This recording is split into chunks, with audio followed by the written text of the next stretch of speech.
जय हिंद दोस्तों वीडियो शुरू करने से पहले मैं आपको जानकारी देना चाहूँगा अनअकैडमी के बारे में, जो कि इंडिया का लार्जेस्ट लर्निंग प्लेटफॉर्म है। और यहाँ पर दोस्तों अनअकैडमी लेकर के आया है NDA, air force, group X and Y, navy plus subscription, जो कि अगर आप यहाँ पर 1 मंथ का प्लान लेते हो तो आपको 1600 रुपये पे करने हैं, और अगर आप 12 मंथ का प्लान लेते हो तो आपको 8000 रुपये पे करने होंगे, जिसमें कि आपको 54% तक की छूट दी जाएगी। बट अगर यहाँ पर दोस्तों आप मेरे रेफरल कोड का इस्तेमाल करोगे, जो कि है ज्ञानदेव होस्ट, और इस कोड के साथ आपको 10% की अतिरिक्त छूट मिल जाएगी।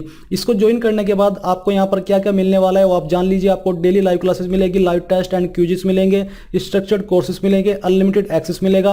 लाइव क्लासेस के अंदर क्या क्या मिलेगा वो आप यहाँ पर देख सकते हो। प्रिपेयर विद टॉप एडुकेटर, यानी कि जो आपकी यहाँ पर लाइव क्लासेस होगी या फिर जो आप अपनी प्रिपरेशन करोगे, ये आप इंडिया के टॉप एडुकेटर के साथ करने वाले हो। कोर्सेज स्टार्टिंग सून, यानी कि जल्दी आपके कोर्सेज शुरू हो जाएंगे। कॉम्प्रिहेंसिव सिलेबस मिलेगा आपको, ट्रैक योर प्रिपरेशन, और आप अपनी प्रिपरेशन यहाँ पर ट्रैक भी कर सकते हो। The best way to prepare for NDA, यानी कि आपके लिए प्रिपेयर करने का जो बेस्ट वे है वो है कि आपको जो भी आपके लिए वर्क कर रहा है उसको शेड्यूल कर लेना है। इसमें कोई लैंग्वेज बैरियर नहीं है। Learn any time anywhere. इसके अलावा दोस्तों यहाँ पर आपको ऐसा फील होगा जैसे कि आप क्लासरूम के अंदर हो, और ये आपका subscription more than just classes है, यानी कि क्लासेस से भी बेहतर है। और मैं आपको बता दूं कि यहाँ पर अनअकैडमी आपके लिए अब स्टार्ट करने वाला है Dhanush air force X and Y batch courses, जो कि आपके 28 नवंबर 2020 से स्टार्ट हो जाएंगे और 12 फरवरी 2021 तक चलेंगे। तो अगर आप इसको ज्वाइन करना चाहते हो तो वीडियो के डिस्क्रिप्शन में आपको लिंक दिया है, वहां पर आपको पूरी जानकारी दी है। आप उन लिंक के माध्यम से इनरोल हो सकते हैं, या फिर आप अनअकैडमी लर्निंग ऐप को डाउनलोड करके भी इनरोल हो सकते हैं।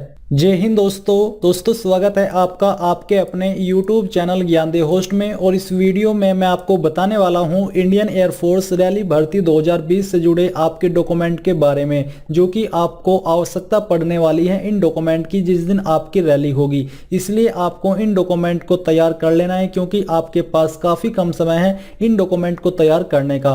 और जिस दिन आपकी रैली है उस दिन जो आपसे डॉक्यूमेंट ये मांगे जाएंगे, ये आपसे ओरिजिनल भी मांगे जाएंगे, साथ ही इनकी फोटो कॉपी भी मांगी जाएगी। तो ऐसा नहीं है कि अगर आप सोच रहे हो कि सर मेरे पास अभी ओरिजिनल नहीं है और मैं उसकी फोटो कॉपी वहां पर दिखा दूंगा तो काम चल जाएगा, तो ऐसा नहीं होने वाला। इसलिए आप यहां पर इस वीडियो को देख करके अच्छे से जान लीजिए कि आपको कौन से डॉक्यूमेंट तैयार कराने हैं और किन किन डॉक्यूमेंट की आवश्यकता आपको वहां पर पड़ने वाली है। तो यहाँ पर जितनी भी आपकी रिसेंट में ये भर्ती निकली है, जिसमें कि मेन फोकस में यूपी के लिए रख करके इस वीडियो को बना रहा हूँ, ताकि यूपी के जो कैंडिडेट है वो इस जानकारी को अच्छे से देख ले और जो भी उनके मन में डाउट है डॉक्यूमेंट को लेकर के वो क्लियर कर जाए। अब यहाँ पर बात करते हैं इन डॉक्यूमेंट्स के बारे में। तो ऑफिशियल नोटिफिकेशन के अंदर आपको इन डॉक्यूमेंट की जानकारी दी है कि आपको किन किन डॉक्यूमेंट की आवश्यकता रैली लोकेशन पर पड़ने वाली है। तो सबसे पहले तो आपको अपना एडमिट कार्ड वहां पर लेकर के जाना होगा। बट ये एडमिट कार्ड आपका जो अनाउंस होगा ये आपका 5 तारीख तक हो सकता है, यानी कि दिसंबर की 5 तारीख तक आपको एडमिट कार्ड अनाउंस मिल जाएगा, जो कि आपकी ईमेल आईडी के ऊपर सेंड किया जाएगा। क्योंकि इसमें जो आपकी एग्जामिशन डेट है वो आपकी 10 दिसंबर से 19 दिसंबर 2020 तक है। तो जो रिसेंट में भर्ती हुई थी इंडियन एयरफोर्स की राजस्थान, बिहार और हरियाणा के लिए, तो वहाँ पर जो आपका एडमिट कार्ड इशू हुआ था वो आपका 4-5 दिन पहले ही कर दिया था। तो चलिए ये तो आपको क्लियर हुआ कि आपको अपना एडमिट कार्ड वहाँ पर लेकर के जाना है। इसके अलावा आपको यहाँ पर HB pencil, eraser, sharpener, glue stick, stapler and black blue ball point pen for writing ये लेकर के जाने होंगे। तीसरा है 7 unattested recent taken not before November 2020, यानी कि आपको अपने पासपोर्ट साइज कलर फोटोग्राफ लेकर के जाने होंगे, जो कि नवंबर 2020 से पहले न लिए हो। The photograph is to be taken with candidate holding a black slate in front of his chest with his name and date of photograph taken, यानी कि जो आपके फोटो है वो किस तरह से होने चाहिए। वो फोटो आपके ऐसे हो कि आपने एक ब्लैक स्लेट अपने चेस्ट के सामने पकड़ी हो और उसके ऊपर यहाँ पर आपका नेम लिखा हो, और साथ ही डेट ऑफ फोटोग्राफ, यानी कि किस डेट में आपने उस फोटो को लिया है वो डेट भी आपके उस फोटो के ऊपर मेंशन होनी चाहिए क्लियरली, जिसको कि रीड किया जा सके। With white chalk in capital letter, जो कि वाइट चौक से बड़े अक्षरों में अंग्रेजी के लिखी होनी चाहिए, यानी कि आपका नाम और किस दिन आपने वो फोटो क्लिक किया है वो वाली डेट आपके उस स्लेट के ऊपर होनी चाहिए और वो स्लेट आपकी चेस्ट के सामने हो। आई होप आपको ये जानकारी क्लियर हो गई होगी कि किस तरह का फोटो आपका होना चाहिए। और ऐसा ही फोटो दोस्तों जब आप इस फॉर्म को फिलअप करोगे 27 तारीख को, वहां पर भी अपलोड करना होगा। इसलिए अगर आपने अभी तक इस तरह के फोटो नहीं खिंचवाए हैं, आप इस तरह के फोटो बनवा करके रख लीजिए। फिर यहाँ पर दोस्तों आपका है D point original and 4 self attested photocopies of matriculation passing certificate, जो कि आपको आपकी डेट ऑफ बर्थ वेरिफिकेशन के लिए आपसे मांगी जाएगी, यानी कि 10वीं की मार्कशीट और साथ ही उसकी फोटोकॉपी होनी चाहिए जो कि 4 हो। फिर यहाँ पर ई पॉइंट है आपका original and 4 self attested photocopies of matriculation marksheet only applicable for 3 years diploma course, यानी कि जो कैंडिडेट इस फॉर्म को डिप्लोमा के माध्यम से भर रहे हैं उनको यहाँ पर अपनी जो मैट्रिकुलेशन की मार्कशीट है वो ओरिजिनल और उसकी फोटोकॉपी होनी चाहिए जो कि 4 हो। और यहाँ पर आपके जो आपका डिप्लोमा कोर्स होल्डर है विद इंग्लिश, ये आपका ये दिखाने के लिए होंगी कि जो आपने इंग्लिश सब्जेक्ट है वो 10वीं के अंदर 1 ऑफ सब्जेक्ट पढ़ा है और उसके अंदर आपकी 50% भी थे, इसलिए आपको ये लेकर के जाने होंगे।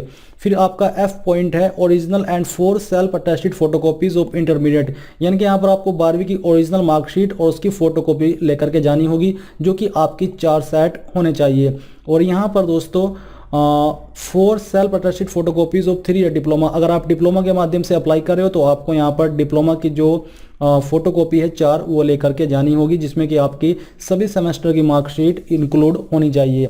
फिर जी पॉइंट है original and 4 self attested photocopies of domicile certificate, ये है आपका वो डॉक्यूमेंट जो कि आपको अगर आपके पास अभी नहीं है बनवा लेना है, यानी कि ओरिजिनल तो मांगा ही है, साथ ही आपकी फोटोकॉपीज भी आपकी होनी चाहिए डोमिसाइल यानी कि निवास प्रमाण पत्र की।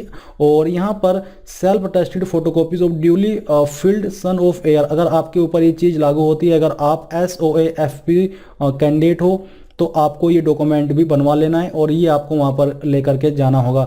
बट जो कैंडिडेट नॉर्मली अप्लाई करेंगे उनको यहाँ पर डोमिसाइल सर्टिफिकेट बनवा लेना है और आपका डोमिसाइल 6 महीने से पुराना नहीं होना चाहिए। और ये 6 महीने से पुराना मैं आपको इसलिए बोल रहा हूँ ताकि आपको कोई भी प्रॉब्लम फेस न करनी पड़े। अगर आपके पास 1 साल पुराना डोमिसाइल है तो वो भी वैसे चल जाएगा, उसके चलने के चांसेस है। बट 6 महीने का जो आपका डोमिसाइल है 6 महीने से ओल्ड न हो तो उसमें आपको कोई भी प्रॉब्लम नहीं आएगी। फिर है NOC, अगर आप पहले से कहीं पर काम करते हो, आप गवर्नमेंट जॉब करते हो तो आपको NOC बनवानी होगी। बट आप सभी फ्रेशर कैंडिडेट हो तो आपको इसकी आवश्यकता नहीं पड़ने वाली। Original and 4 self attested photocopies of NCC, अगर आप NCC कैंडिडेट है ABC तो आपके पास जो सर्टिफिकेट है वो तो होना ही चाहिए ओरिजिनल, साथ ही उसकी फोटोकॉपी भी आपके पास 4 होनी चाहिए। तो यहाँ पर दोस्तों आपने इन सभी डॉक्यूमेंट के बारे में जान लिया है। बेसिकली जो भी आपके पास डॉक्यूमेंट यहाँ पर मैंने आपको बोला है, ये बताई है, ये है एक तो ओरिजिनल होना चाहिए, साथ ही उनकी 4 सेट आपके पास होने जरूरी है। सबसे महत्वपूर्ण चीज़ जो कि अभी आपको तैयार करवानी है, एक तो है आपका फोटोग्राफ जो कि स्लेट के साथ होना चाहिए जैसा कि मैंने आपको बताया है ऐसे। दूसरा, अगर आपने डोमिसाइल अभी तक नहीं बनवाया है तो अपना डोमिसाइल अप्लाई कर दीजिए, ये मैक्सिमम 7 से 15 दिन का समय लेता है और आई होप आपके पास इतना समय हो, क्योंकि 10 तारीख से आपकी जो रैली है वो स्टार्ट हो जाएगी। तो आप अप्लाई कर दीजिए, कोशिश कीजिएगा कि जितना जल्दी हो सके इतना जल्दी बन जाए। वैसे मैक्सिमम टाइम मैंने आपको 15 दिन बताए हैं, बट ये 1 हफ्ते के अंदर भी आ जाता है अगर कोई बीच में हॉलीडे न हो, यानी कि छुट्टी न हो। तो आप अप्लाई कर दीजिए, अभी अप्लाई कर दीजिए और आपके डॉक्यूमेंट तैयार कर लीजिए। नहीं तो अगर आपने इसमें अप्लाई कर दिया और आपका एडमिट कार्ड इशू हो गया तो फिर आपका, अगर आपके पास डॉक्यूमेंट नहीं है तो वहाँ पर रैली पर जाने का कोई भी फ़ायदा नहीं है, क्योंकि डॉक्यूमेंट वेरिफिकेशन आपका उसी दिन होगा। रैली का जो आपका फिजिकल है वो भी सेम डे पर होगा, रिटर्न भी सेम डे पर होगा और फिर डॉक्यूमेंट वेरिफिकेशन भी आपका उसी दिन होगा। इसका मतलब ये है कि आपको कोई अतिरिक्त समय नहीं दिया जाएगा। और जो आपके फोटोग्राफ की जानकारी मैंने आपको बताई, फोटोग्राफ आपको जब आप फॉर्म फिलअप करोगे उसी दिन अपलोड करना होगा, जैसे कि मैंने आपको बताया। अगर आपके पास उस दिन इस तरह का फोटोग्राफ न हुआ और आपने सिंपल फोटो अपलोड कर दिया तो फिर भी आपका फॉर्म एक तरह से रिजेक्ट माना जाएगा। तो इसलिए आपको इन चीज़ों का ध्यान रखना है और इन डॉक्यूमेंट को तैयार कर लेना है। और बस यही थी जानकारी। अगर आपका इसके अलावा कोई सवाल है, कोई आपका डाउट है तो आप मुझे कमेंट करके पूछ सकते हैं। मैं कोशिश करूंगा कि जितना जल्दी हो सके आपको आंसर कर सकूं। और इस वीडियो के लास्ट में आपसे यही कहना चाहूँगा कि आप इस वीडियो को लाइक, शेयर और साथ ही साथ आपके अपने यूट्यूब चैनल ज्ञानदेव होस्ट को सब्सक्राइब कर ले और सब्सक्राइब करने के बाद बेल के आइकन को दबा दे ताकि आपको आगे आने वाली वीडियोज़ के नोटिफिकेशन सबसे पहले मिल पाए। जय हिंद दोस्तों।